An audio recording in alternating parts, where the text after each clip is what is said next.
আল্লাহ মানুষের হেদায়াত দৌকা। আমার কথা রাগ করিলেন আপনারা?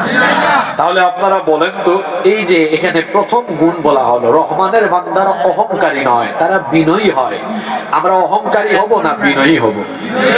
জোরে বলে, অহংকারী না বিনয়ী?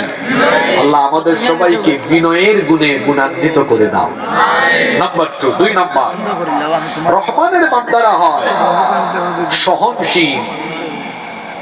তারা মন্দের জবাব মন্দ দিয়ে দেয় না, তারা মন্দের জবাব ভালো দিয়ে দেয়। সুবহানাল্লাহ কইতা না আপনারা?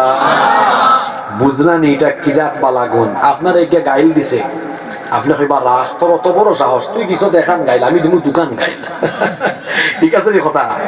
এটা রহমানের বান্দার গুণ নাই। রহমানের বান্দার গুণ হইল ওই যে কিছু তালকুর আছেন না, সুগুলকুর ভাই সাহেব জানেননি অমুকে আপনার কথা কইছে, কত বড় সাহসটা। এটা তো রহমানের বান্দার গুণ নাই।